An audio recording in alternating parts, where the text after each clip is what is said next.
mahasiswa dari Universitas Nusa Cendana, Fakultas Keguruan dan Ilmu Pendidikan, Program Studi Pendidikan Guru, Pendidikan Anak Usia Dini. Kami dari kelompok 6. Dalam video kali ini kami akan memberikan penjelasan singkat tentang penilaian pembelajaran pada anak usia dini. Selamat menyaksikan. Bye-bye.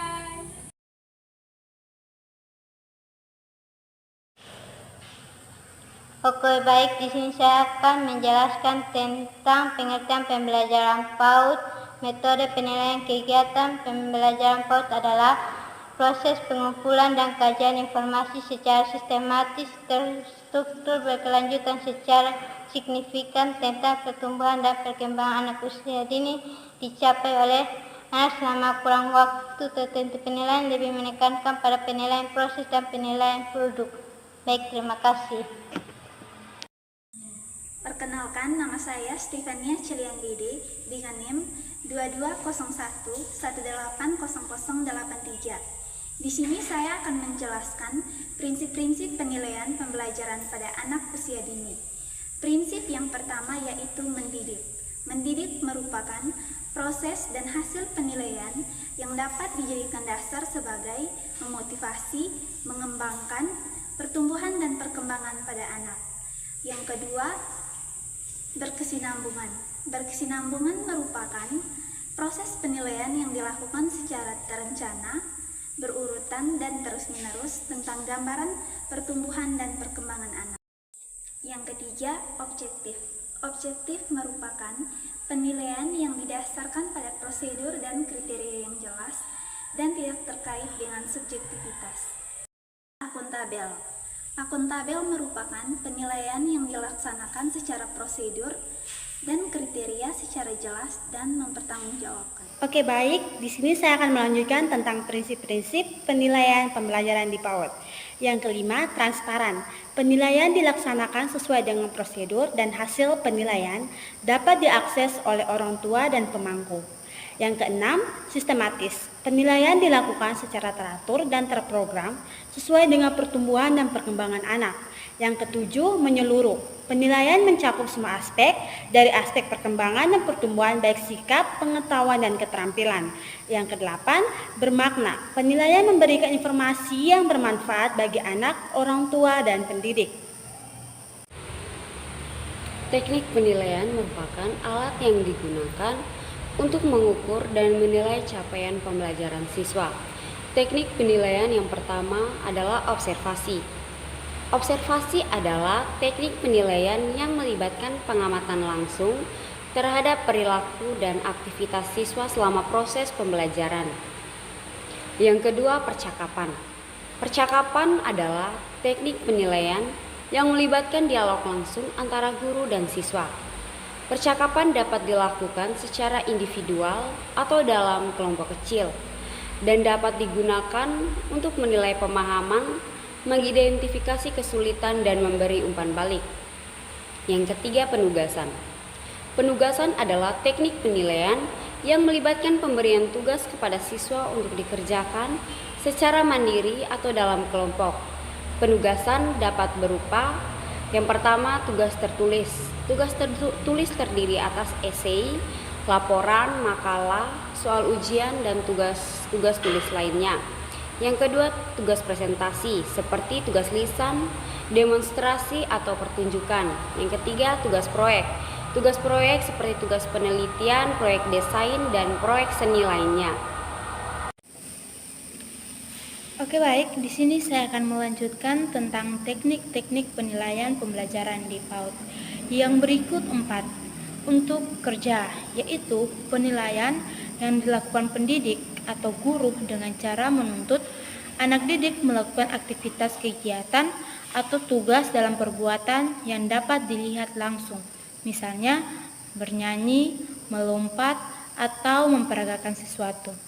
Yang kelima, penilaian hasil karya, yaitu melihat dari produk yang dihasilkan oleh anak setelah melakukan sesuatu kegiatan seperti mengerjakan pekerjaan tangan atau karya seni seperti melipat, menggambar, atau kegiatan lainnya.